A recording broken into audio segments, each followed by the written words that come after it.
clase número 37 del tema 3, clase final de la primera parte del tema 3. Bien, en clases anteriores hemos abarcado prácticamente todo lo que ocurre en un ordenador portátil desde que presionamos Power hasta que aparecía el voltaje de la memoria RAM.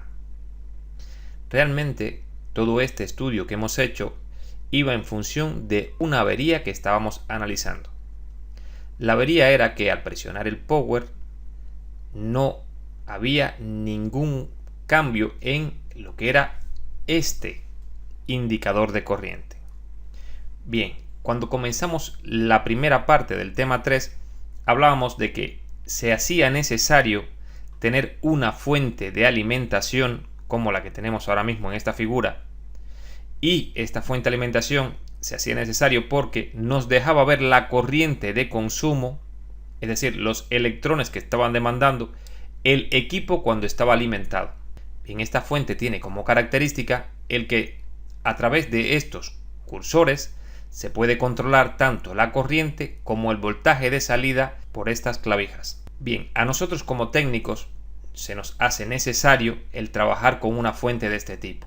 No obstante, vimos una solución en el curso donde podíamos trabajar con una fuente de una potencia elevada y con el multímetro en corriente. Bien, sí o sí se hace necesario una fuente de alimentación para comenzar este tipo de reparación donde me permita ver la corriente y el voltaje. Esta es la primera parte del resumen. Por lo tanto, si algún alumno me pregunta, que alguno me ha preguntado, ¿qué tipo de fuente necesita? Bien, necesitas una fuente de alimentación entre 0 y 10 amperios. Es decir, que la fuente puede entregar el voltaje de alimentación con un amperaje bastante alto.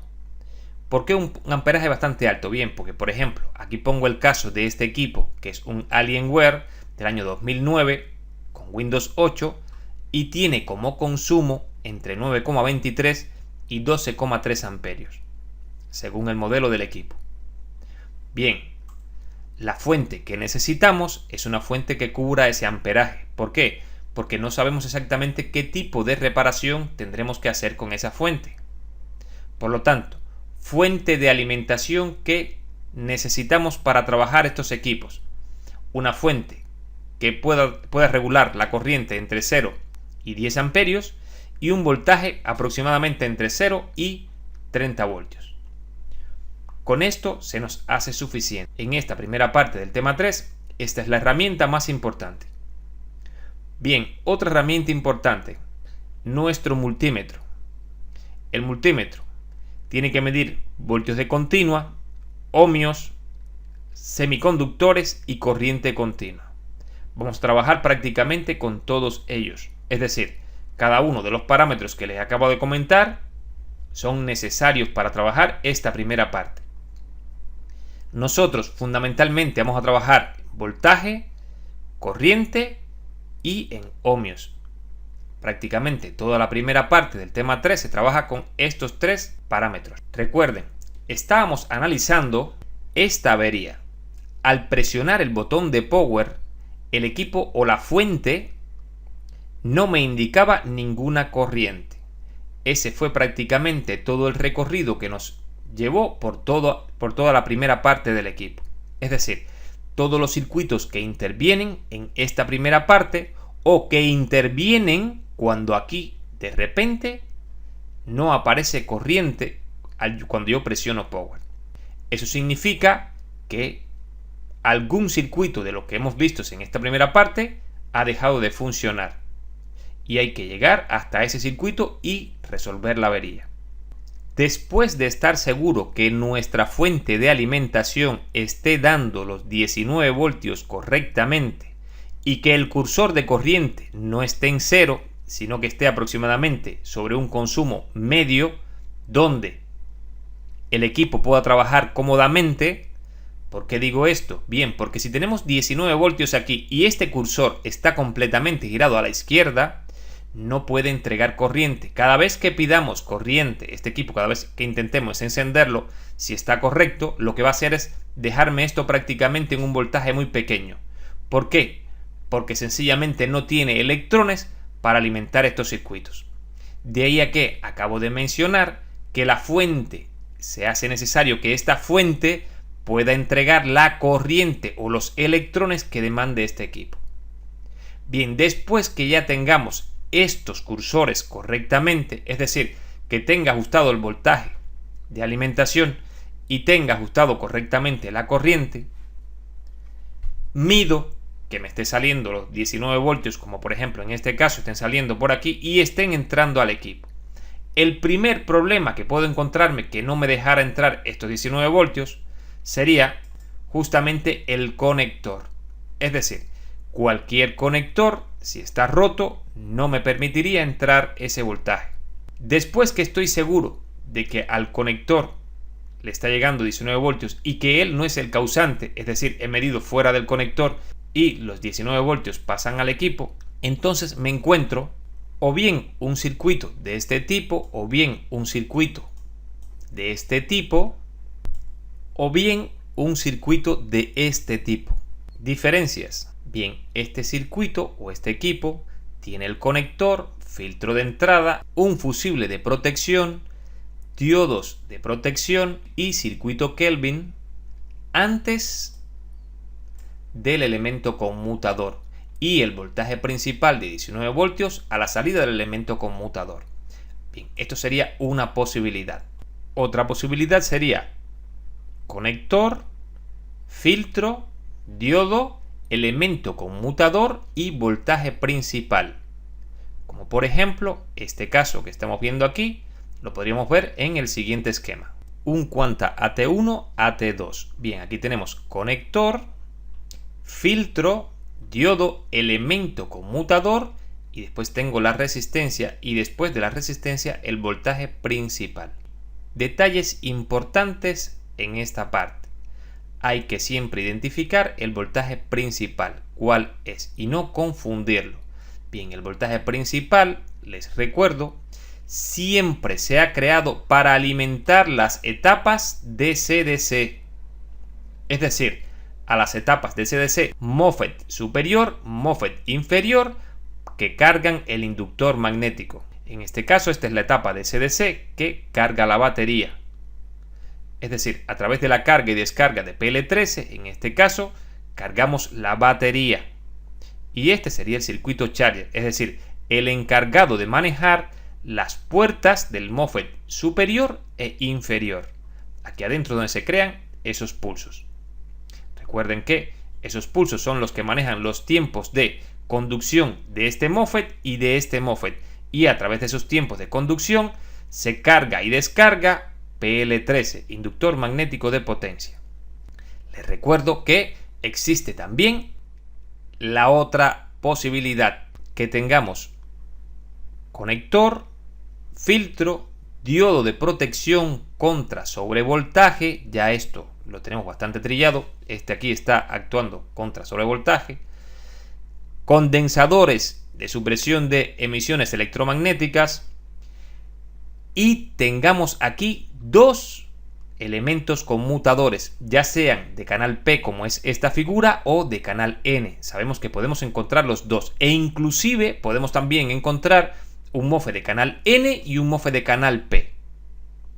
Bien, después de esto nos encontraríamos el voltaje principal de 19 voltios que iría directamente a todas las etapas DC-DC que cargan y descargan los inductores magnéticos de potencia de las fuentes principales.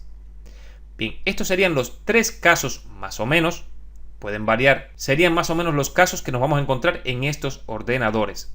Es decir, siempre tenemos el conector, el filtro, de alguna manera llegamos a un voltaje principal a través de los elementos conmutadores, ya sean 1, 2 o inclusive llegamos a tener 3. Bien, después que tenemos lo que es el voltaje principal, es porque ya se ha chequeado algo. Es decir, este voltaje entra al equipo después de haberse chequeado. Los diseñadores chequean primeramente que ese voltaje esté dentro de unos márgenes correctos, ya sea por la parte superior o por la parte inferior. Quiero decir con esto que el voltaje está limitado por encima y por debajo. En este caso, este diodo normalmente lo limita por encima. Este diodo es muy típico que sean 24 voltios. Por otra parte, después que tenemos ese chequeo correcto, es decir, si tenemos el voltaje de 19 voltios aquí, nos está indicando de que este voltaje ha sido chequeado y está correcto. No obstante, cuidado, aquí hay un tipo de circuito que lo hemos visto casualmente en lo que es el esquema Compal, donde para detectar un cortocircuito en este punto alimentan esta parte. Otra forma de este circuito también es que en este punto alimentan esta parte para prepolarizar a un MOSFET.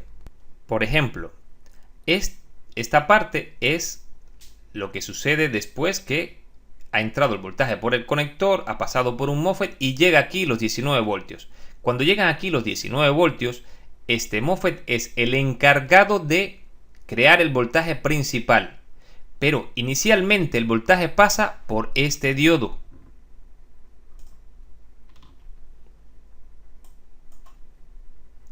Por este diodo que está aquí.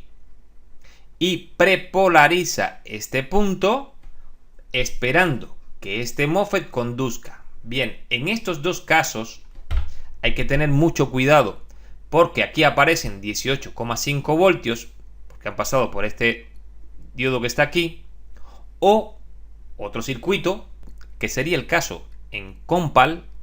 Por ejemplo, este sería el conector, filtro y voltaje de 19 limitado por encima por este diodo supresor de voltaje.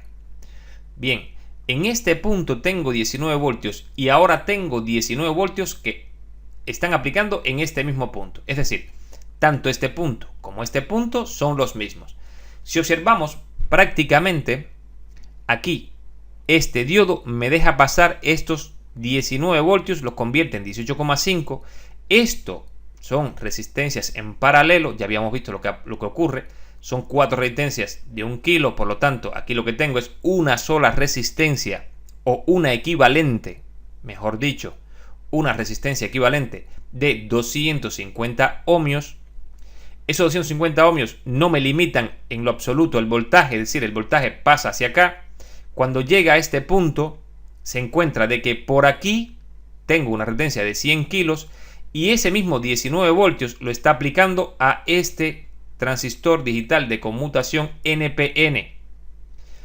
Este transistor, al estar aplicándole en base estos 19 voltios, conduce y deja que este divisor se cree. Es decir, 19 voltios, 100, 100 y masa, porque este transistor está conduciendo. Bien, cuando este transistor está conduciendo, aquí aparece la mitad de ese voltaje, es decir, 19, 9,5. Y estos 19 voltios o 18,5, porque se le han caído 0,5 aquí en este diodo, pasan prácticamente hacia aquí. Si observamos ahora mismo en la otra parte del esquema, aquí está Vin, elementos conmutadores, resistencia y V+. Es decir, que este V+ son los mismos 19 voltios, pero cuidado, no confundan esto. No confundan esto. Para que el circuito funcione, tiene que funcionar, es decir, los 19 voltios tienen que pasar de aquí por estos elementos conmutadores y llegar aquí. En cambio, tanto en el equipo anterior como en este equipo, nos puede confundir el que tengamos en esta línea 18,5 voltios. Nos puede confundir muy fácilmente. ¿Por qué? En este equipo teníamos inicialmente 18,5 porque habían pasado por este diodo. Y en este otro equipo lo que nos ocurre es que estos 19 voltios pasan a través de este diodo, de esta resistencia, este transistor conduce y pasan esos 18,5 hacia V+. Y V+ es el voltaje principal. Cualquier alumno podría confundir inicialmente esos 18,5 con el voltaje principal. En cambio, En este caso, este circuito es un circuito para detectar sobrecargas, es decir, si hay un cortocircuito dentro del circuito. Y en este otro, esto es una prepolarización para, con este voltaje, determinar si hay un problema aquí o no. Ambos circuitos están diseñados para inicialmente darle un voltaje en este punto y determinar si ese punto está bien o está mal. Porque si en cualquier caso, por ejemplo, aquí aparece un problema, este voltaje cae, y al caer ese 0 aquí, prácticamente me deja sin voltaje a este divisor. Por lo tanto, no podría entrar el voltaje hacia acá. ¿Por qué? Porque este MOSFET lo impide, no puede polarizarse. Es decir, que si DC BAT-OUT tiene un cortocircuito en este punto, la caída que aparece en este punto, es decir, esa bajada de voltaje, deja sin alimentación al divisor que se encarga de polarizar a este MOSFET y deja entrar el voltaje. Es decir, que si U29 en este caso no conduce, los 19 voltios nunca entrarán al equipo. Bien, ya hemos visto lo que tiene que ocurrir en la primera parte de un ordenador portátil. Lo primero que tiene que ocurrir es que el voltaje esté correcto en la fuente de alimentación. Por ello es que lo primero que ocurre es, entra el voltaje al equipo, se chequea ese voltaje y cuando el voltaje ha sido chequeado, entonces se deja pasar a la parte interna del equipo. ¿Para qué se pasan 19 voltios a la parte interna del equipo? Bien, principalmente se pasan para alimentar todas las etapas que convierten esos 19 en voltajes más pequeños. ¿Por qué? Bien, plantéense algo muy elemental. La batería siempre tiene que cargarse aunque el equipo esté apagado. Si la batería tiene que alimentarse aunque el equipo esté apagado, eso quiere decir que en el DC-DC, es decir, MOSFET superior, MOSFET inferior, inductor magnético de potencia y circuito charger tendrían que estar trabajando. Porque de lo contrario, no se podría cargar la batería con el ordenador apagado. Ya con este pequeño análisis llegamos a esta conclusión. Conclusión. Bien, siempre tiene que entrar los 19 voltios principales al equipo antes de presionar el power.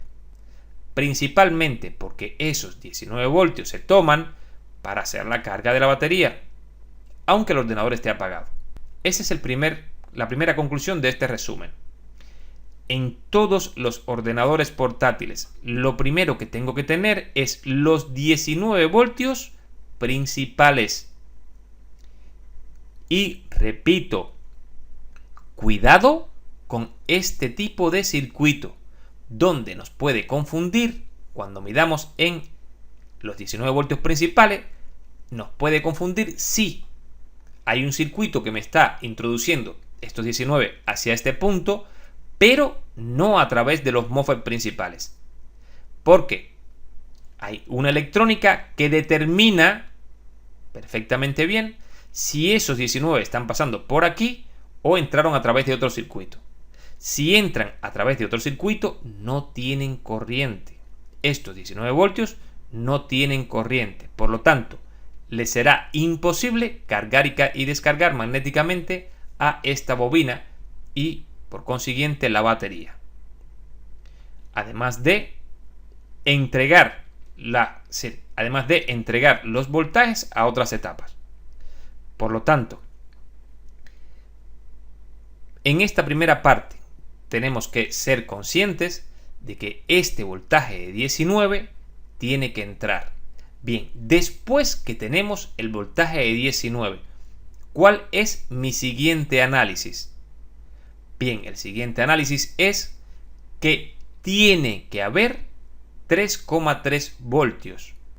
Esos 3,3 voltios son para alimentar al KBC. Es decir, tienen que crearse. Y siempre se crean a partir de estos mismos 19. Es decir, que el voltaje de 3,3 que alimenta al KBC viene directamente o depende directamente de este voltaje principal de 19. Por lo tanto, para que se cargue la batería y para que se alimente el KBC, tienen que haber 19 voltios. Bien, ¿por qué el KBC o circuito EC se hace necesario alimentar? Cuando dimos arquitectura y estructura, habíamos hablado de que era el puente sur o el PSH o FSH quien en realidad encendía el equipo. En esta parte, quien realmente le da la orden de encendido a ese circuito PSH, puente sur o FSH es el KBC, es decir, el power del equipo siempre está aquí. O en su defecto, cuando no existe KBC, también vimos un caso de esto, entonces el power está directamente a este punto. ¿A qué bloque? Recuerdan, vimos el bloque ACPI o Power Manager, o ese circuito no es otra cosa que un circuito EC también, o sea, otro control embebido. Ya puede ser FSH o PSH, o en su defecto un circuito integrado, que también vimos en los casos donde un solo circuito lo hacía todo, también tenía ese circuito, es decir, también tenía un circuito EC que se comunicaba directamente con el KBC. Pero es el KBC o circuito EC en la mayoría de los casos quien tiene el power. Bien, ya sea arranque por KBC o ya sea arranque por circuito puente sur, FSH o PSH, tanto por uno o por otro, si es un caso, es decir, si arranca por KBC, lógicamente hay que alimentar al KBC.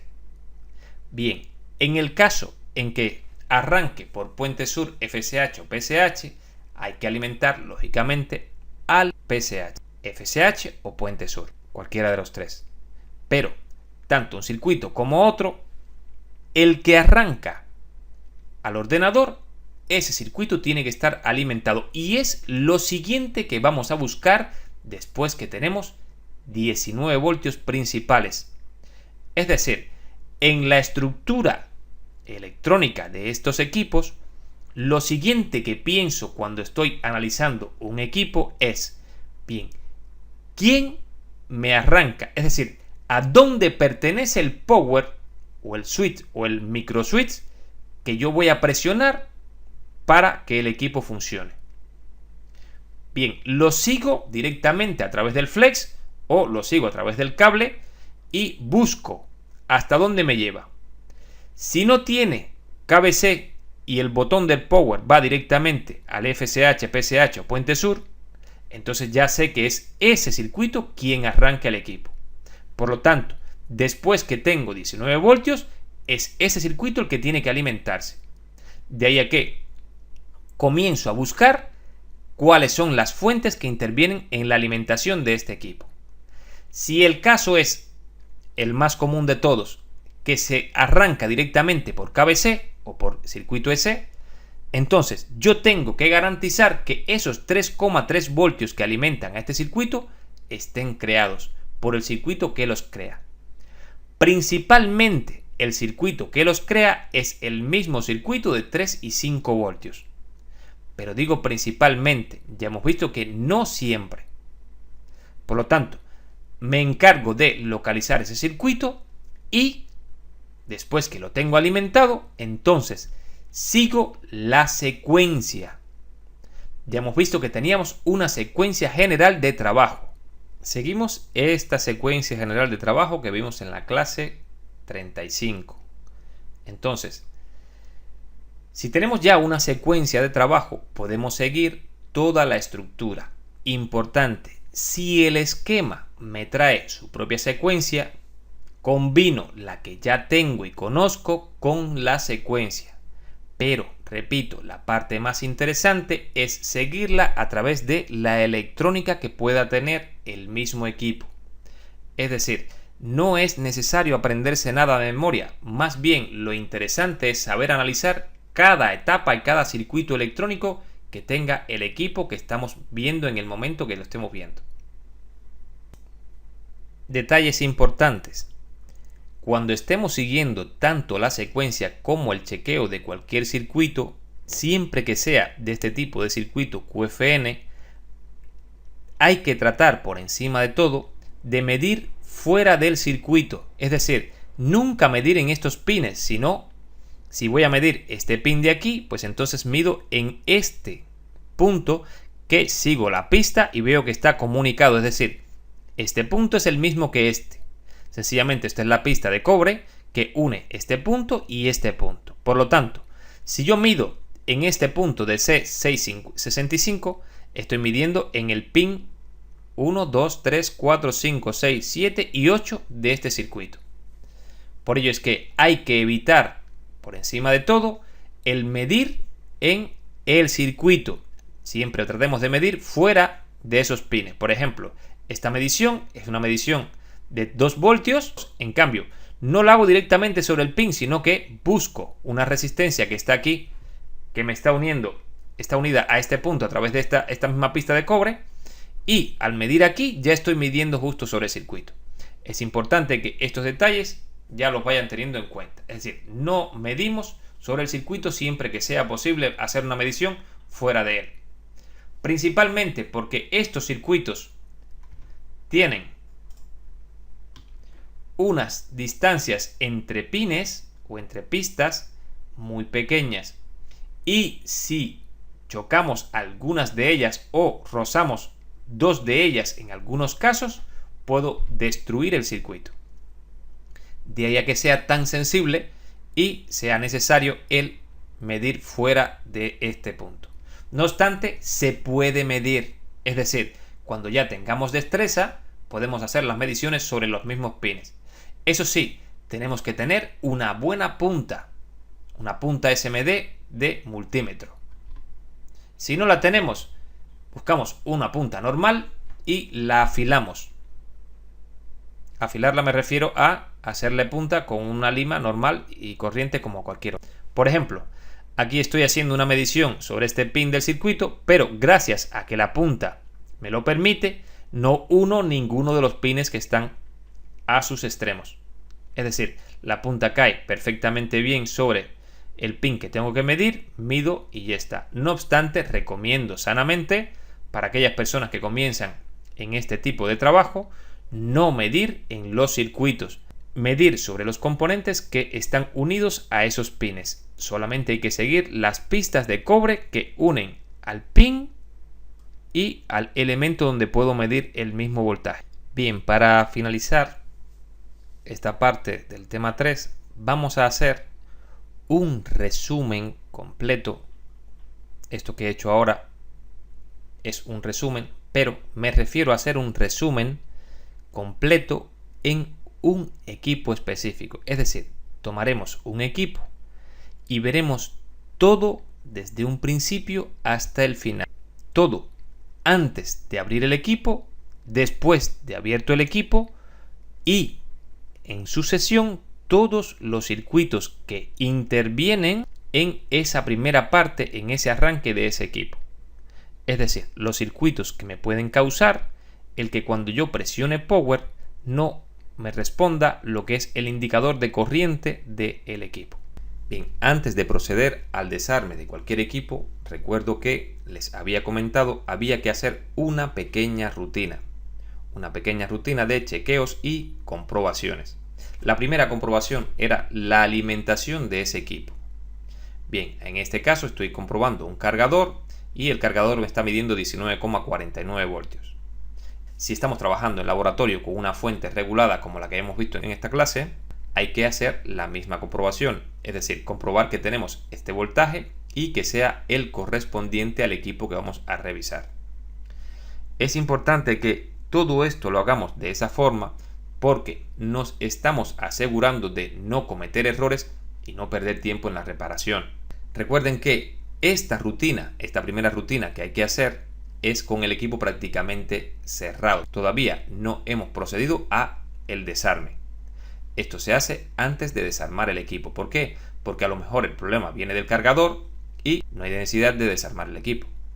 Bien, Después que estamos completamente seguros de que el voltaje de alimentación es correcto, entonces pasamos a lo siguiente. Comprobamos todo aquello a lo que tengo acceso. En este caso, estoy hablando de, por ejemplo, la batería. Comprobar si el equipo funciona solo con batería. Para ello desconectamos el cargador y presionamos Power. Comprobamos si el equipo funciona sin batería. Para ello retiramos la batería y alimentamos el equipo con un cargador previamente chequeado. Y presionamos Power. ¿Qué estamos haciendo en estos dos puntos? Bien, lo primero que estamos haciendo en estos dos puntos es que estamos intentando determinar si el problema es del circuito charger. Es decir, hay equipos que pueden encender cuando tengo la batería puesta y hay equipos que pueden encender cuando retiro la batería. Estos problemas los analizaremos en la segunda parte del tema 3 en las primeras clases. Bien, entonces, lo primero que estamos haciendo con este punto 2 y punto 3 es determinar si es ese tipo de problema el que tengo. A lo mejor, sencillamente, el problema es la misma batería que está en cortocircuito y no me permite encender el equipo. Porque hay un pequeño instante de tiempo donde se hacen unos chequeos y si se determina que la batería está en cortocircuito, el equipo no encenderá. Bien, después que hemos comprobado estos dos puntos, si el equipo no arranca en ninguno de estos dos casos, continuamos con el paso 5. Aquí retiramos la memoria RAM. Bien, aquí cuando hablo de memoria RAM, también puedo decir que retiramos todo aquello a lo que tenemos acceso desde la parte posterior del equipo. Es decir, si tenemos RAM, si tenemos acceso a RAM, si tenemos acceso a CPU, si tenemos acceso a la pila, si tenemos acceso al disco duro, todo eso lo retiramos. ¿Por qué hablo de esto? Bien, en esta secuencia que yo les he mostrado, en esta primera parte, yo no hablé del disco duro. Sin embargo, ahora póngase a pensar, si yo tengo el disco duro en cortocircuito, el disco duro se alimenta con 5 voltios y esos 5 voltios vienen directamente a través de una conmutación, es decir, después que se crean los 3 y los 5 voltios y se presiona Power, entonces se alimenta el disco duro. Si en cualquier caso yo tengo que el disco duro le ha llegado la alimentación después y está en cortocircuito, ¿qué es lo que ocurre? Sencillamente que aparece una sobrecarga de corriente sobre la línea de 5 voltios y el equipo se apagará instantáneamente. Es decir, la avería que sería es que yo presiono, veo que se encienden las lucecitas y se apaga instantáneamente. Eso sería un problema. Bien, pues lo más sencillo para evitar esos problemas es retirar el disco duro y hacer la comprobación sin el disco duro. Bien, con la memoria RAM ocurre algo diferente. Con la memoria RAM puede ocurrirme el mismo problema, es decir, la memoria RAM se alimenta después que ya yo presiono Power, pero también la memoria RAM puede darme que el equipo encienda y no me dé imagen. Con limpiar prácticamente los contactos, este problema se puede resolver, que en algunos casos no habría necesidad ni siquiera de desarmar el equipo, solamente llegar a la RAM, limpiar y seguramente lo tendrán muchas veces, lo verán muchas veces, limpiarás la RAM y ya con esto resolverás el problema. Bien, después que nos hemos cerciorado de que todo esto está bien, retiramos CPU. La CPU no siempre tenemos acceso a ella. Recuerden que encima de la CPU siempre hay un disipador. Ese disipador habría que retirarlo también y acceder a lo que es la CPU, al socket de la CPU, limpiarlo preferiblemente con aire a presión y volver a colocar la CPU. En el supuesto caso de que tengamos una similar, hacer la sustitución para ver si el problema es este. De todas formas, sin CPU también presiono Power y verifico, porque algunas veces ese es el problema, la CPU sería el problema. Y no siempre en todos los equipos el equipo arranca sin la CPU, pero en algunos equipos sí arranca con CPU. Sí o sí, sencillamente retiro la CPU con la RAM conectada, presiono Power y verifico si el equipo enciende. Si el equipo enciende, entonces ya sé que el problema es CPU, hay que sustituir la CPU. Si el equipo no enciende, sencillamente volvemos a colocar la suya. Si el equipo no enciende, entonces procedemos a el paso 7, retirar la pila del bloque CMOS. Bien, esta pila, cuando la retiramos, lo que estamos haciendo es un reset a ese bloque. reset al bloque CMOS. Bien, no siempre tenemos acceso a la pila. En algunos casos tenemos este acceso de aquí. Tenemos acceso a un jumper, dos puntos metálicos, que al unirlos estoy haciendo el mismo reset. Sí o sí, lo que estamos intentando es intentar dejar al bloque CMOS sin alimentación durante unos 30 segundos. Con eso me aseguro de que ese bloque restablece sus valores de fábrica. Bien, otro detalle importante. Aparte de dejar al bloque sin alimentación durante un tiempo de aproximadamente unos 30 segundos, también hay que alimentar al bloque. Hay algunos circuitos electrónicos que están diseñados para que el equipo no encienda si esta batería o esta pila no está dentro de un margen correcto, es decir, entre 2,7 y 3,3 voltios. Si al retirar la pila vemos que la pila tiene un voltaje inferior a 2,7, hay que cambiarla, porque de lo contrario nos podría dar el problema de que sea la pila la que no nos permite arrancar. Esto fundamentalmente en los equipos con esquemas Foscon, Sony. Con el equipo desconectado sin batería y sin pila CMOS, presionamos el botón de power por unos 30 segundos.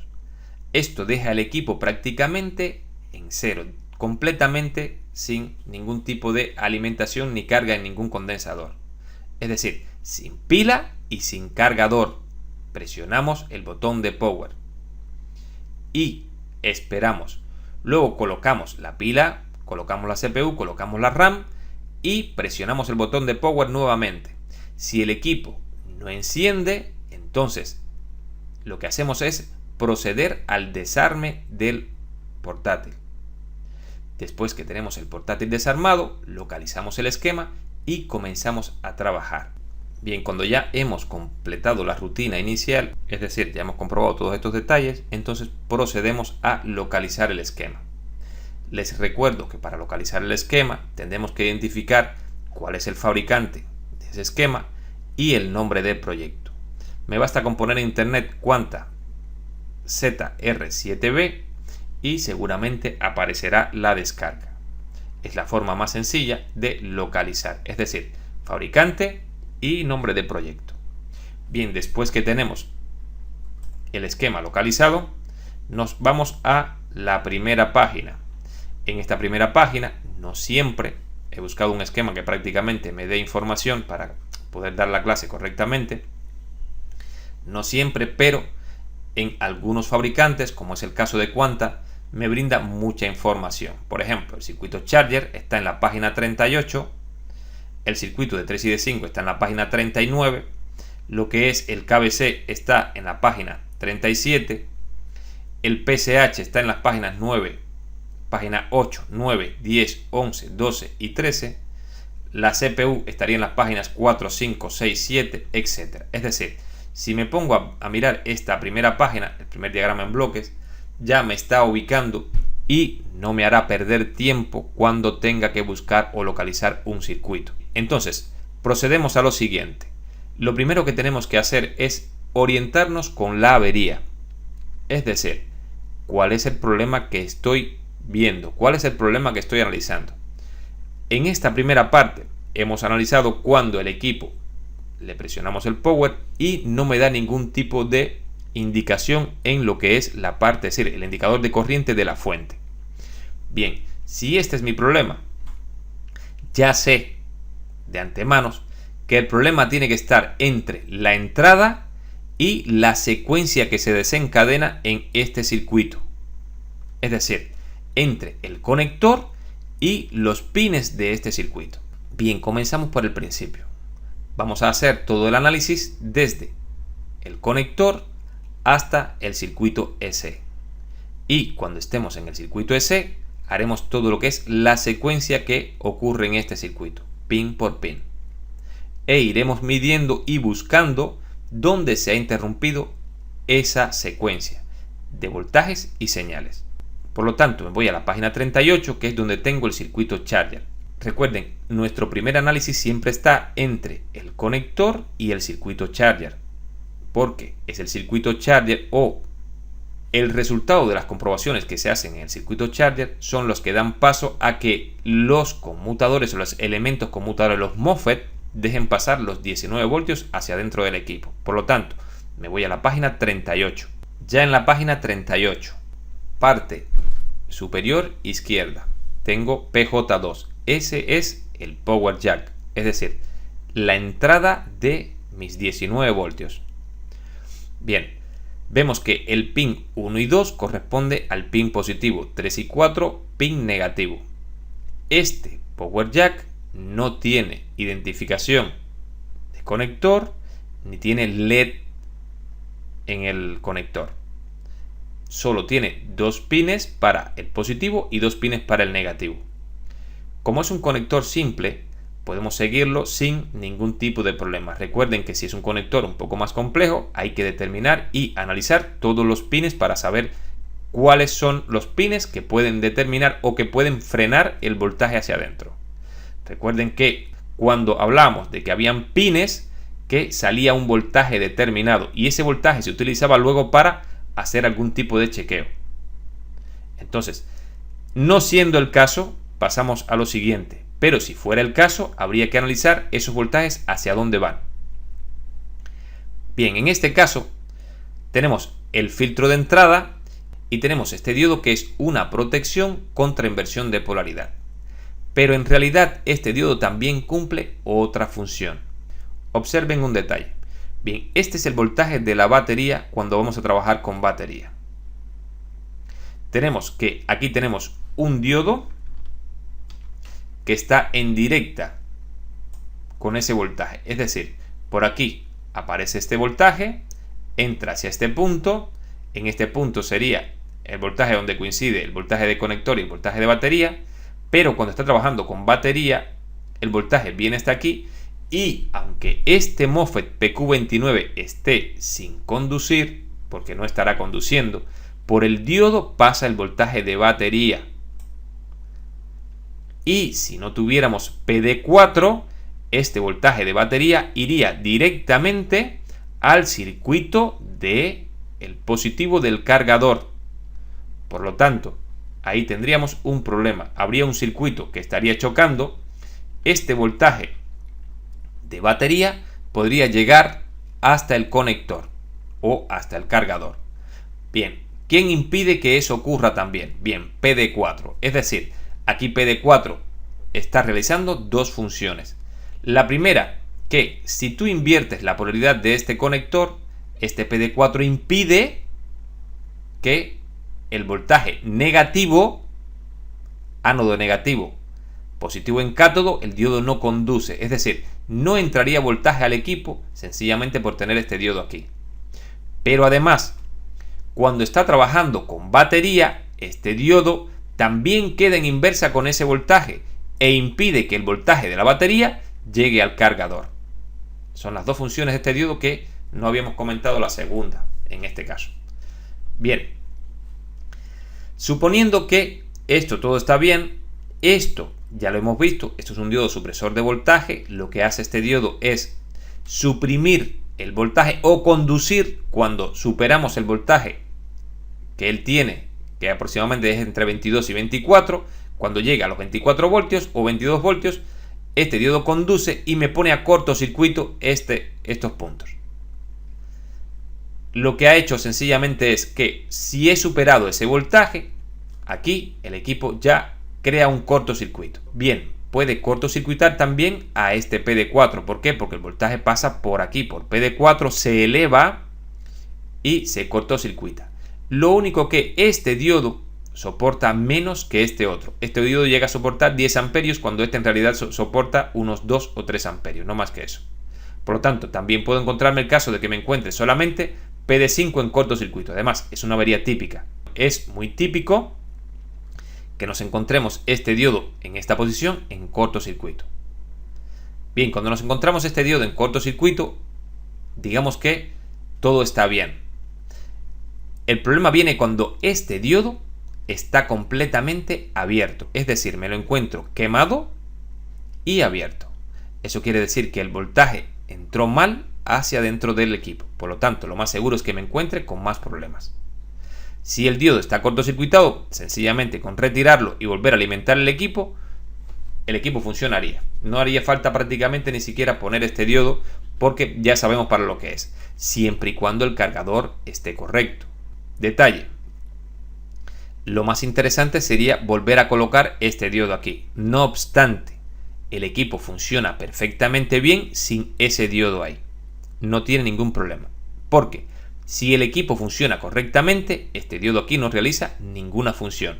Este diodo solamente funcionaría si el voltaje se excede. ¿Y se excede de cuánto? De los 22 o los 24 voltios. Es cuando este diodo trabajaría.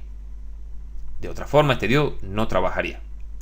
Bien, suponiendo que todo está bien, este diodo está bien, este diodo está bien, nos encontramos un MOSFET de canal P conduciendo. ¿Por qué? Porque tiene un divisor de voltaje constante. Es decir, tengo en este punto constantemente un voltaje menor que el voltaje de fuente. Pin 1 puerta, pin 3 fuente. En fuente siempre voy a tener, esto es un diodo de Schottky, aunque la simbología sea incorrecta, es un diodo de Schottky, me lo dice en la hoja de datos de este componente. Aquí tendríamos 18,8 voltios y tengo 220 y 220. Aquí tendríamos la mitad de 18,2. Es lo que tendríamos aquí. Y al ser un MOSFET de canal P, el MOSFET conduce y me aplica en este punto 18,8 voltios. Bien, llegan a este punto, pero hay que analizar esta pareja de transistores. ¿Por qué razón?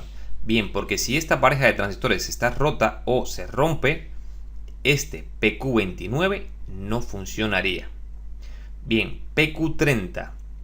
Este transistor que está entre los pines 3, 4 y 5 tiene la base, que es el pin 5, unido a este otro transistor y a esta señal.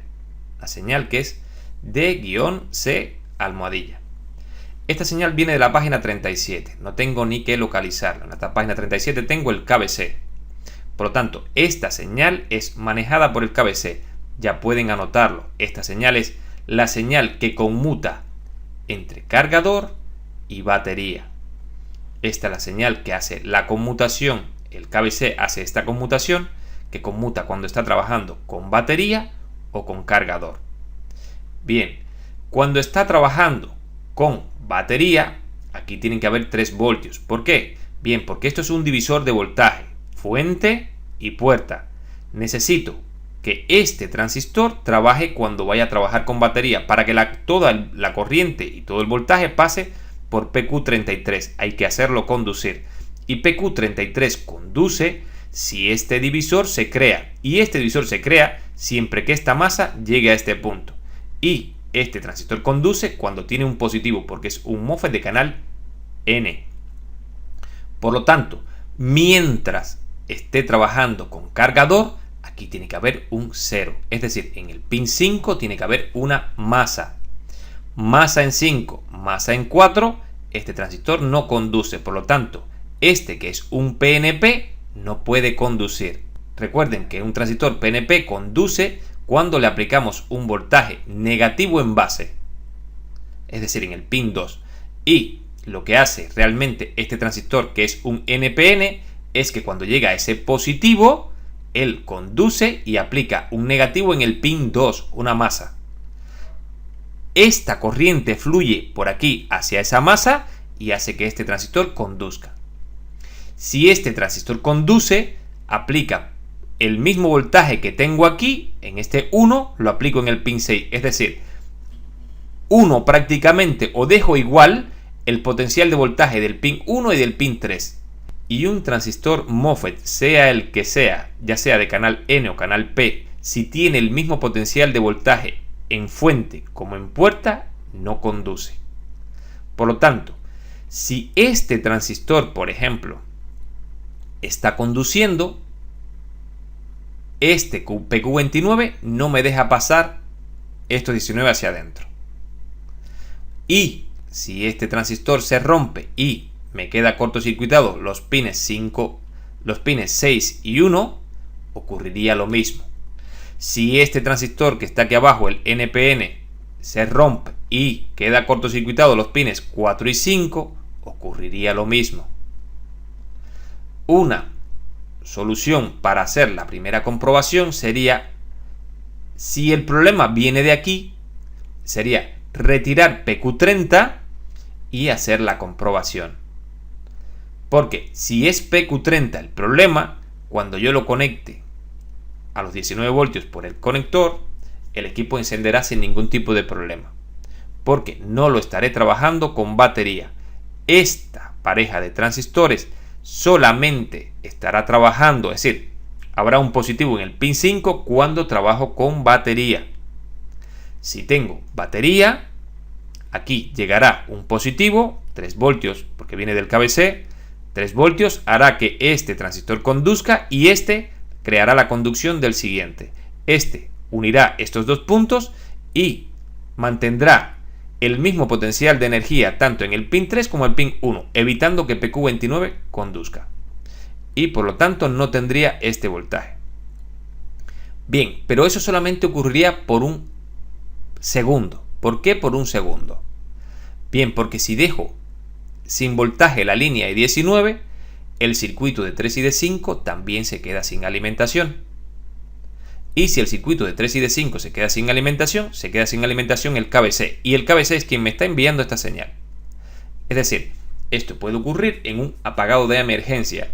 Si tengo un apagado de emergencia, envío un positivo por aquí y el equipo se apaga instantáneamente, por ejemplo.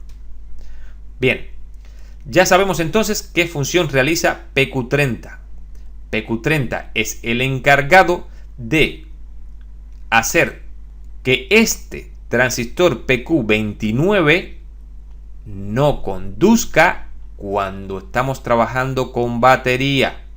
Entonces el voltaje de 19 no serían 19, sería un voltaje de aproximadamente entre los 8 y los 15 voltios. Entonces esta línea sí estaría alimentada y mantendría alimentado al circuito de 3 y de 5, manteniendo también alimentado al circuito S. Por ello es que si estoy trabajando con cargador, en este punto aquí tiene que haber 0 voltios y no puede haber nunca 3. Porque si tengo 3, repito, el equipo se apaga instantáneamente. Ahora bien, estos transistores pueden ser la causa de que el equipo no me funcione cuando presiono power. Por ello es que hay que conocer cómo funciona. Bien, otro detalle. Si este transistor está dañado, aunque le estemos aplicando correctamente una polarización, él también dejaría sin alimentación de 19 este punto. Por lo tanto, si tengo 18,2 y aquí tengo 9,1, que es la mitad de 18,2, este transistor tiene que tener aquí 19 voltios. Si no tengo 19 voltios, lo más seguro es que sea PQ29 el que esté dañado. Por ello es que, si este diodo está abierto, si este transistor está dañado o estos transistores están dañados, puede que no tenga este voltaje aquí.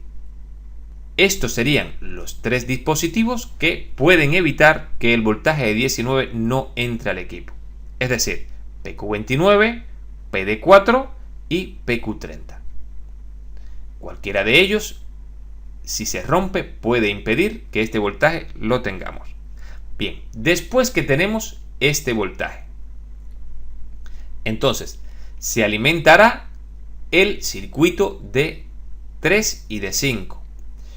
Puedo analizar este circuito internamente. Desde luego que tendré que analizarlo. ¿Cuándo? Cuando lleguemos a la secuencia del KBC, que comencemos con AC-IN. Tendremos que analizar cómo es que ocurre. Ya hemos visto que a través de este pin de aquí, en este punto, el KBC va a hacer la conmutación. Es decir, cuando estoy trabajando con conector, en este punto habrá una masa.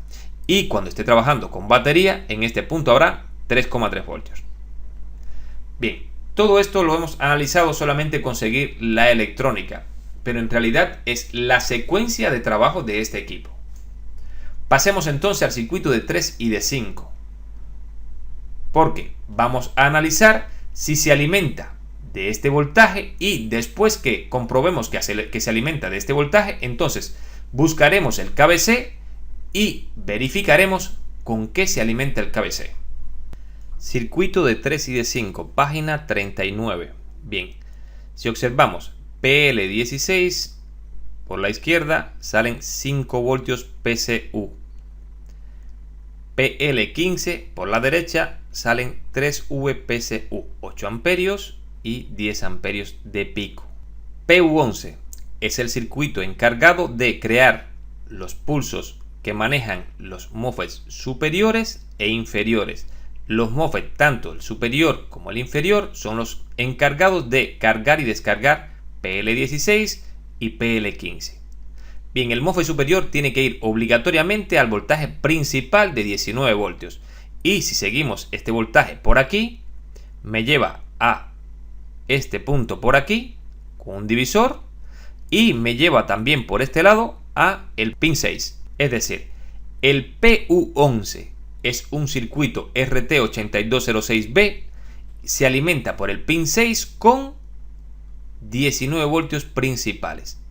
En este momento ese circuito está alimentado. Por lo tanto, ¿qué voy a hacer ahora? Voy a buscar con qué voltaje se alimenta el KVC. Estoy viendo que tengo 3 voltios PCU y 5 voltios PCU como voltajes principales. Y si busco por aquí, puedo encontrar que tengo un LDO. Tendría que buscar la hoja de datos para ver exactamente qué voltaje tiene. Tengo un voltaje de referencia y no veo ningún otro voltaje que me indique que este circuito me lo produce. Por lo tanto, este voltaje solamente, aparte del voltaje de 19 voltios que le entra, tiene una salida por el pin 7 que le llaman VL y por el pin 1 tiene ref. Bien, analicemos entonces con qué voltaje se alimenta nuestro KVC. KVC, página 37, se alimenta con 3 VPCU. Entonces, se alimenta con el mismo voltaje principal de la bobina, es decir, el voltaje que sale de la bobina PL15 es el voltaje que alimenta a nuestro KVC. Entonces, lo interesante aquí en estos momentos es ver de qué forma este circuito se activa. ¿Quién activa este circuito o cómo se activa este circuito PU11? ¿Por qué? Bien, porque si no tengo 3 voltios en este punto, es posible que sea porque no esté activado. Recuerden que aquí también tenemos una secuencia para analizar. Y la secuencia ya la vimos cuando analizamos los circuitos de 3 y de 5. Y para que haya un voltaje a la salida de esta etapa, es necesario que los pulsos que manejan a esta etapa se estén fabricando. Y esos pulsos se fabrican cuando esa etapa está activa. Aquí hay un EN2 que sería la activación de esta parte y aquí tengo un EN1 que sería la activación de esta otra etapa. Por lo tanto, lo interesante aquí es buscar cómo se activa el pin 14 y el pin 27. Bien, observen 5VEN o 5V-EN, 5V-EN, 3V-EN y 3V-EN. Es decir, el pin 27 está unido a este punto y el pin 14 está unido a este punto. Esto que vemos aquí, este punto que vemos aquí, va hacia un sys shutdown. Y esto que vemos aquí es la alimentación de estos dos puntos a través de VL. Habíamos visto que, por ejemplo, por el pin 6 se alimentaba y por el 7 salía VL. Veamos este circuito en su interior y veamos qué voltaje sale por el pin 7, porque es el voltaje que voy a medir en el pin 14 y en el pin 27. Si miramos en la hoja de datos de este circuito, vemos que el LDO output es un voltaje que es de 5 voltios típico. Es decir, que cuando está alimentado con 19 voltios por el pin 6, por el pin 7 salen 5 voltios. Estos 5 voltios son aplicados a través de PR243 a estas dos resistencias a la vez. Por lo tanto, es el caso que habíamos hablado, donde había dicho que esto era una autoactivación, es decir, el circuito crea el voltaje con el que se activan las dos entradas. Esto es un circuito que es típico también, es decir, que utilicen un voltaje que crea el mismo circuito después de ser alimentado para activar las entradas. Por ello es que si tengo un voltaje de alimentación y no tengo este voltaje, cambiemos el circuito. Si tengo voltaje de alimentación, tengo este voltaje, tengo nivel alto en el pin 14, pin 27 y no tengo este voltaje, cambiamos el circuito. Entonces pasamos al KBC nuevamente. Bien, ya tengo el KBC alimentado. He comprobado que efectivamente tengo 3 voltios en esa bobina PL15. Y están llegando 3 voltios a los pines 19, 46, 76, 88 y 115. Por lo tanto, mi KBC está alimentado. Bien, en secuencia sabemos perfectamente bien que va lo que es el reset, pero no vamos a medirlo. También sabemos por qué, sencillamente porque el reset se alimenta también de este mismo voltaje. Por lo tanto, si está alimentado, también está reseteado. Bien, después que tenemos el circuito alimentado y reseteado, entonces tiene que estar oscilando. Este circuito sí tiene un oscilador dedicado, un oscilador externo, y tiene que estar oscilando por el pin 79 y 77, tiene que estar a 32.768 kHz. Bien, tenemos oscilación, lo hemos comprobado con el osciloscopio, la oscilación corresponde, es correcta. Entonces pasamos a la otra parte de la secuencia. Bien, en este momento el KBC comienza a recibir los resultados de los chequeos que se han hecho en este equipo. ¿Cuáles chequeos se han hecho? Bien, se han hecho primeramente 2 chequeos. El chequeo que se le hizo al conector y el chequeo de la puerta, si tenemos la pantalla abajo o la tenemos arriba. Bien, comenzamos entonces por lo que es el chequeo al conector. ¿Quién hace el chequeo al conector? Lo hace el circuito charger. Recuerden, en este equipo, en algunos casos, no lo hace directamente el circuito charger. Lo pueden fabricar con un circuito externo. También lo hemos visto. Bien, entonces en este equipo ese resultado lo fabrica el circuito charger. Por lo tanto, tenemos que irnos al circuito charger en su parte interna, en su diagrama interno, y verificar cómo se realiza y qué tiene que ocurrir. Página 38, circuito charger. Se está alimentando por el pin 22 con 19 voltios a través de PR35, que es una resistencia de 49,9 ohmios. Se alimenta este circuito. Bien, del mismo 19 voltios hacen un divisor con una resistencia PR43 y PR42 e introducen ese voltaje en el pin 2. Si calculamos este divisor en el pin 2, están entrando 3,95 o 3,96 cuando tengo 18,8 voltios en este punto. ¿Por qué tengo 18,8 voltios? Bien, porque aquí tengo un diodo que le está restando esos 0,2 a estos 19 que estoy introduciendo por aquí. Por lo tanto, en este punto tengo 18,8 y aquí tendría 3,95, 3,96 voltios. Bien, ya sé que tengo 18,8 voltios en el pin 22 y 3,95 de este divisor en el pin 2. Veamos entonces ahora internamente qué ocurre con ese voltaje. Bien, internamente lo que están haciendo es lo siguiente. Están tomando esos 3,95, 3,96 voltios, lo están introduciendo por lo que es la entrada no inversora de este operacional y lo están comparando con lo que está en la entrada no inversora, con ref. Por lo tanto, tengo que localizar este voltaje que sale por aquí y ver con qué valor estoy comparando 3,95. Esto que tenemos aquí, aunque no me indique si es de canal N o de canal P, ya lo puedo dar como MOSFET de canal N. ¿Por qué razón? Bien. Esto sería un drenador.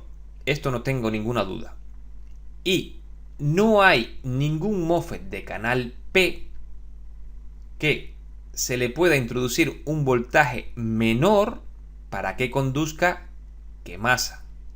Por lo tanto, si veo que tengo una masa aplicado a un punto de un MOSFET, lo más seguro es que ese MOSFET sea un MOSFET de canal N. ¿Por qué? Porque el MOSFET de canal N conduce cuando el voltaje de puerta es mayor que el voltaje de fuente.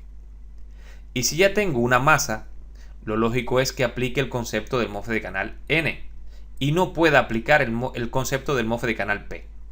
¿Por qué? El MOSFET de canal P conduce cuando el voltaje de puerta es menor. Y no hay en este equipo ningún voltaje menor que masa. Por lo tanto, ya sé que esto es un MOSFET de canal N, aunque no me lo indique.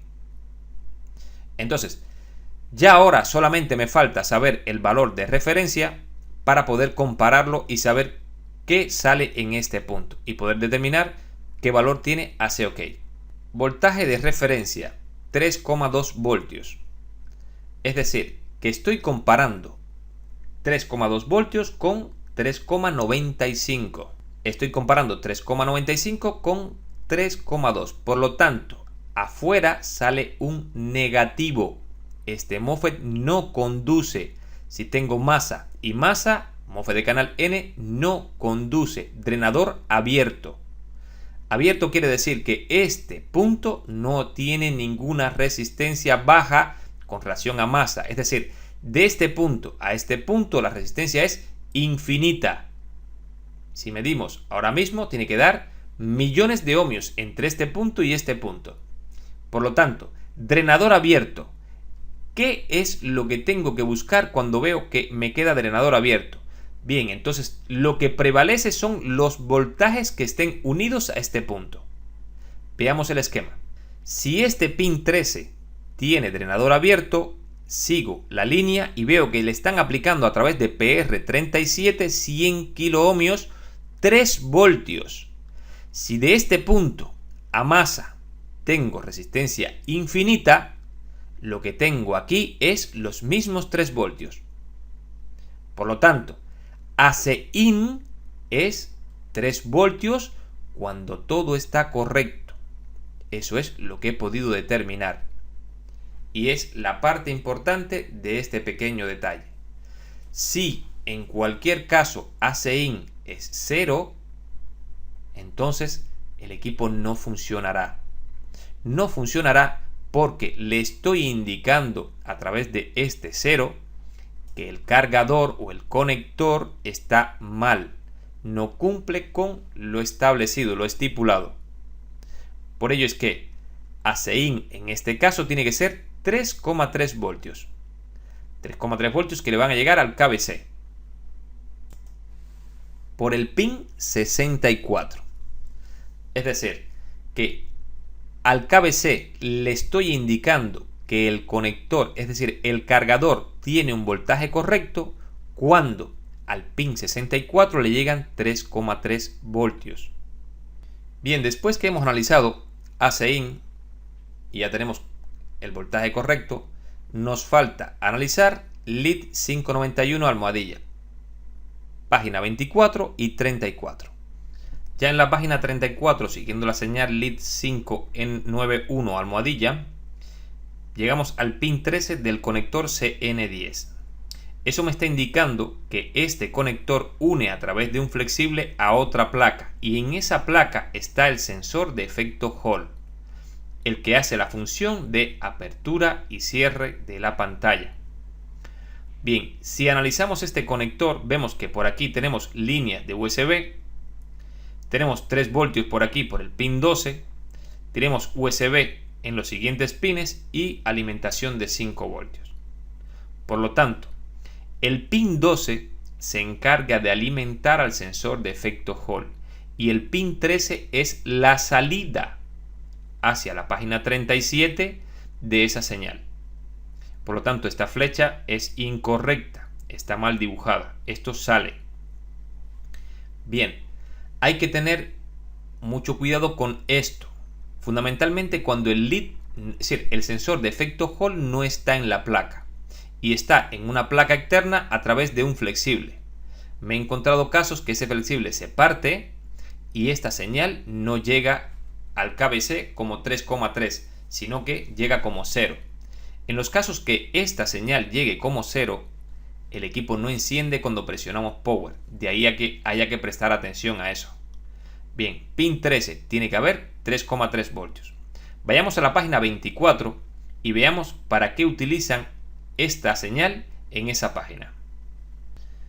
Bien, ya en la página 24 vemos que en este punto de aquí hay una salida que me indica que va directamente al lead 591, almohadilla. Y me está indicando de que este bloque es el backlight control, es decir, control de la luz de pantalla, la luz trasera. Si analizamos este circuito, vemos que, por ejemplo, aquí llega una señal de activación y se crea este voltaje. ¿Qué es lo que hacen en realidad? Bien, cuando llegan 3,3 voltios a Q3, Q3 al ser un MOSFET de canal N conduce y aplica una masa a este punto, dejando a Q2 con masa en puerta y masa en fuente. Por lo tanto, estos 3 voltios fluyen a través de R55 y se quedan siendo 3,3 voltios. Es decir, la activación de la luz trasera son 3,3 voltios. Bien, en el supuesto caso de que cerremos la pantalla, esto se convierte en 0. En ese momento, cuando se convierte en 0, este diodo D3 conduce ese voltaje, aparece una corriente entre ese 3,3 que estaba aquí hacia este punto y desaparece el 3,3 y se convierte en 0,2, porque esto es un diodo de Schottky, y ese 0,2 deja sin iluminación a la pantalla. Quiere decir que cuando bajemos la pantalla y este lead se convierte en 0, en ese momento este circuito es el que se encarga también de apagar la pantalla, es decir, apagar la luz trasera. De ahí a que haya un circuito como este en prácticamente todos los equipos. El circuito se encarga de o bien informarle al KBC de que se ha bajado la pantalla y el KBC se encarga de quitar el backlight on, o un circuito dedicado como este que al bajar la pantalla hace conducir a un elemento y ese elemento es quien se encarga de eliminar este 3,3 voltios. Lo explico nuevamente. Si tengo un 0 aquí porque el lead he bajado la pantalla, se convierte en 0, se convierte en masa. Esto puede tener dos valores, el lead puede tener dos valores. Cuando la pantalla está arriba tiene 3,3 y si la pantalla está cerrada tiene masa. Si yo pongo una masa aquí, el circuito que está creándose es desde aquí hacia esa masa. Tengo una resistencia y un diodo conduciendo hacia masa, porque tengo positivo y negativo. Repito lo que siempre ya he dicho. Si tengo cualquier diodo con el cátodo a masa, en el ánodo tengo la caída del diodo. Por lo tanto, aquí lo que tengo que tener es 0,2 cuando el diodo conduce. Ese 0,2 elimina los 3 voltios que necesita el backlight para funcionar. Por lo tanto, cuidado, alguna vez si tienen algún problema con el backlight, este circuito también hay que analizarlo. No obstante, este circuito, así como muchos otros que realizan las funciones similares, lo veremos en las clases siguientes de la segunda parte del tema 3. Bien, entonces ya sabemos que el lead 591 almohadilla es el lead que está llegando a la página 37 desde el sensor de efecto Hall, y que si ese lead desaparece, es decir, se convierte en masa, también apago la pantalla, apago la luz trasera de la pantalla. Bien, cuando ya han llegado AC in y lead de forma correcta, entonces el KBC está listo para recibir el presionado de power. Recuerden, si cualquier cosa de las que hemos analizado hasta ahora falla, aunque presionamos power, el equipo no encenderá. No encenderá porque falla una de ellas.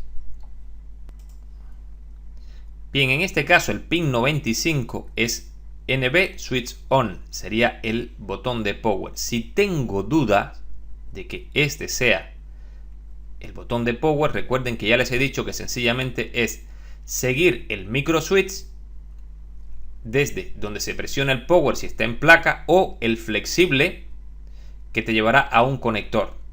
Tanto uno como otro llevará esta señal, este nombre, y con eso me cercioro de que efectivamente este es el pin que tengo que comprobar cuando presiono power.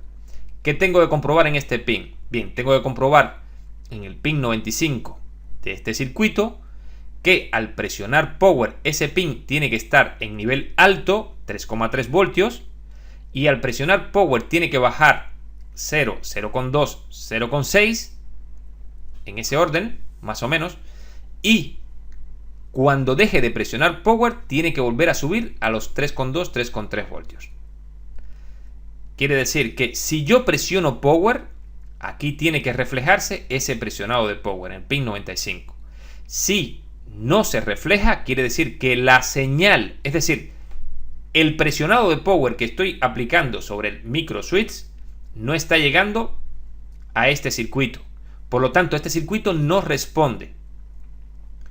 Una forma fácil de comprobar si, por ejemplo, si aquí no está llegando esa señal, es unir el pin 95 a masa de alguna forma, ya sea a través de un cable, un conductor, una pinza, unir el pin 95 a masa y crearle un power. Esto es para chequear, por ejemplo, que el micro switch no esté mal. Si el micro switch al presionarlo está dañado y no funciona, aquí no va a cambiar de estado, es decir, no va a bajar a 0,2, 0,6. Y aunque presionemos allí, aquí no ocurre nada. Bien, para determinar que no es un problema del KBC, repito, me basta con coger el pin 95 y unirlo a masa de alguna forma.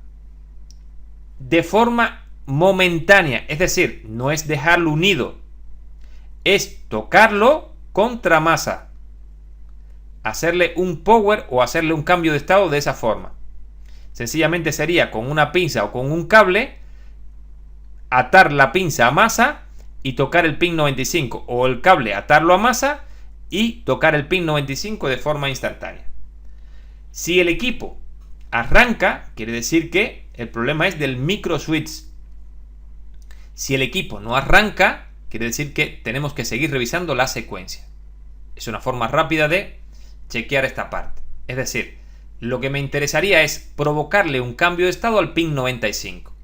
Y ese cambio de estado se lo puedo provocar con unir momentáneamente el pin 95 a masa. En el supuesto caso de que al pin 95 le llegue el cambio de estado, entonces ocurre lo siguiente. Salen S5 on por el pin 26 y van a la página 39 y 48. Veamos. Página 39, S5 on, circuito de conmutaciones. ¿Qué se está conmutando? El voltaje 5V PCU se convierte en más 5V-S5. El 3V PCU se convierte en más 3V-S5. Bien, aquí tengo estos dos transistores PQ61 y PQ62, que son dos protecciones de líneas. Es decir, observen, este voltaje es el mismo que este voltaje y este voltaje es el mismo que este voltaje. Primero, cuando llega ese 5 ohm, que es un valor de 3,3 voltios, es decir, sube de 0 a 3,3 voltios, hace conducir a PQ57, PQ57 conduce y aplica masa en este punto, donde se estaba aplicando los 9,1 voltios que está aplicando este divisor. Aquí tengo PR233 y PR232, dos resistencias de 1 megaohmio, y le estoy lo estoy dividiendo y aplicándole a las tres puertas de este PQ58, 62 y 61. Bien, cuando PQ57 conduce, elimina esos 9,1 voltios de aquí y lo deja siendo 0. Mientras estaba conduciendo, es decir, si estaba conduciendo PQ61 y PQ62, las líneas de 3 voltios S5 y 5 voltios S5 estaban siendo aplicadas a masa a través de una resistencia de 22 ohmios. Es decir, el circuito sería el siguiente: este punto estaría unido a este y esta resistencia estaría unido a masa a través de este transistor mientras no llegó S5 on. Cuando llegó S5 on, liberó a esas líneas de masas primeramente. Luego, este transistor, el PQ58, deja libre de masa este punto y estos 15 voltios pasan a través de PR212, una resistencia de 1 megaohmio tamaño 6, y van directamente a la puerta de PQ25 y hacen conducir esos 5 voltios hacia este punto. Ocurre lo mismo porque aquí dice S5D y aquí dice S5D. Ocurre lo mismo con PQ22. Al ser MOSFET diferentes, al ser dos MOSFET diferentes, la cantidad de corriente que pueden entregar a su salida es diferente. Por eso son 5 voltios con 2,85 amperios y 3 voltios con 0,23 amperios. Sencillamente porque son dos MOSFET con dos canales diferentes, a pesar de que le apliquemos el mismo valor de voltaje y la misma polarización. Bien, entonces, prácticamente ese 5 on lo que hace como función es liberar primeramente las dos líneas de masa y luego activar estos dos voltajes que pertenecen al estado S5. Después de eso, salen por el pin 75 del KBC RSM RST almohadilla, o fuera como le llaman ICH-RSM RST almohadilla, y van a la página 8. ¿A qué bloque? Al SYS Power Management del PCH. Bien, por la posición C16 entra ICH-RSM RST. Después de eso, a este mismo bloque, el mismo KBC que viene en la página 37 le envía DNB Switch On, y en el KBC tengo que medir esta señal. ¿Qué tengo que medir de esta señal? También esta señal tiene que ser un cambio de estado.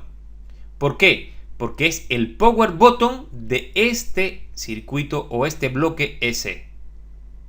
Entonces, ¿qué tiene que hacer este circuito para despertar?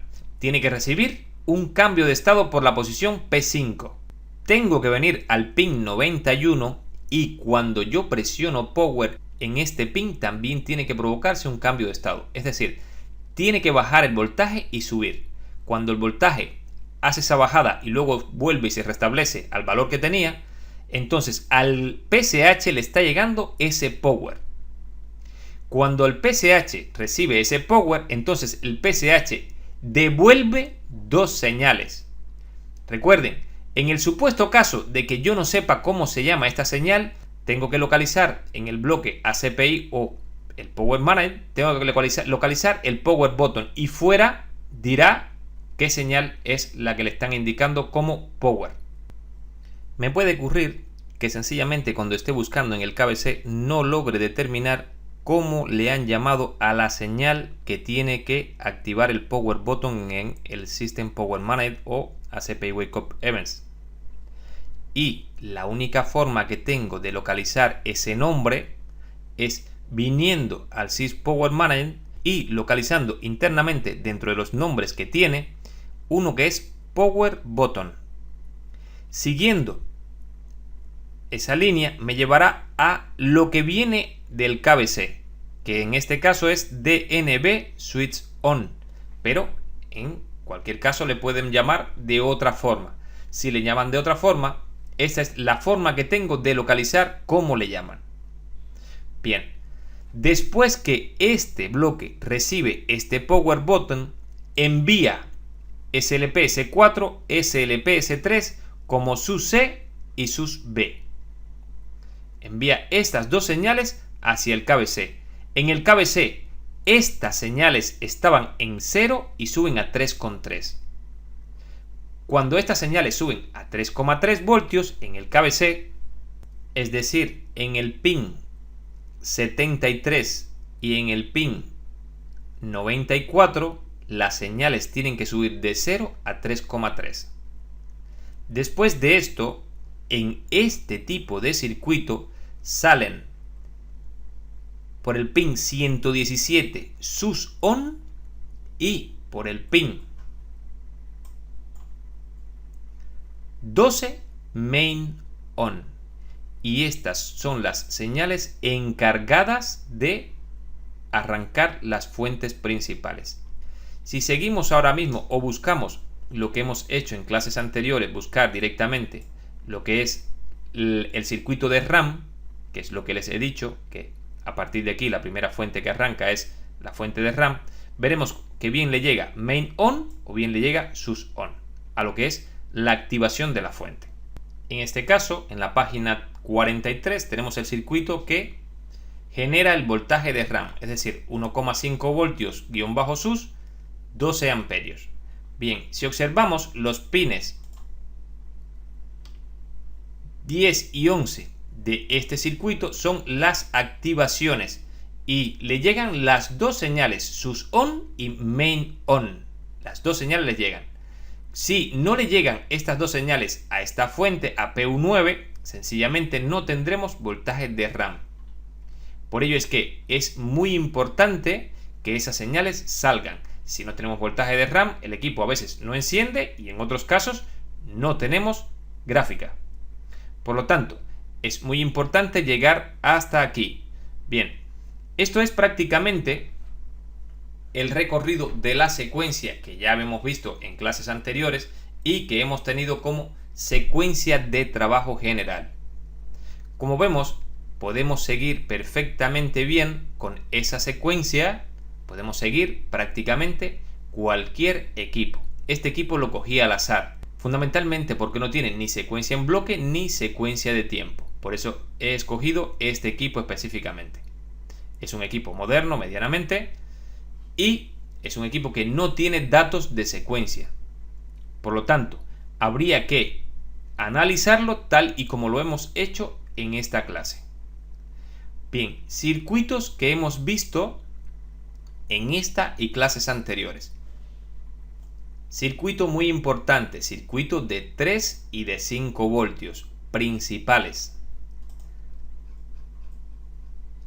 De la clase anterior a esta clase, circuitos de conmutación, circuitos de protección de línea y conmutación, circuitos dobladores de tensión a diodos y condensadores para crear voltajes mayores, circuitos DC-DC con etapas de salidas, circuito charger encargado de cargar la batería, pero también de crear la conducción de los MOSFET que me hacen pasar los 19 voltios hacia el interior del equipo. Y en otros casos, esa conducción también viene con el chequeo del conector que se le informa al KBC. Circuito EC o KBC es el encargado prácticamente de recibir el power en la gran mayoría de equipos que vamos a analizar. Este circuito hay que seguirlo con la secuencia general que hemos visto en clases anteriores. Bloque ACPI Wake Up Events o Sys Power Manager. Bloque encargado del arranque del equipo. Recibe el power del KBC. Bien, estos son los circuitos más importantes que tiene la primera parte de un ordenador portátil. Si alguno de ellos deja de funcionar, el ordenador nunca funcionará. Por eso es que hay que tener en cuenta todos ellos a la hora de hacer un análisis. Hay que saber hacer el análisis. Bien, con este resumen doy por concluida la primera parte del tema 3. A partir de aquí comenzamos con la segunda parte del tema 3 y la comenzaremos con lo siguiente. En esta segunda parte del tema 3 comenzaremos por terminar lo que es todas las funciones de este circuito del PU3, que es el circuito charger. Lo que nos falta es terminar lo que es la comunicación entre la batería y el KBC, todo lo que es el protocolo de carga. Analizaremos cómo se analiza ese protocolo, cuáles son las formas de interpretarla. Utilizaremos ya el osciloscopio para empezar a ver esas señales. Trabajaremos también todo lo que son los diferentes cortocircuitos en las diferentes líneas, cómo resolver esos cortocircuitos de forma rápida. Trabajaremos también todo lo que es el circuito de apagado por temperatura, el circuito del backlight, el circuito de pantalla, lo que es el procesamiento gráfico. Trabajaremos todo lo que ocurre después que el portátil arranca. Recuerden, arrancar no es lo mismo que dar gráfica. Para nosotros, arrancar es cuando presionamos power y la secuencia se desarrolla. Es decir, las señales llegan a las diferentes fuentes y estas fuentes comienzan a generar los voltajes para el trabajo de los circuitos principales.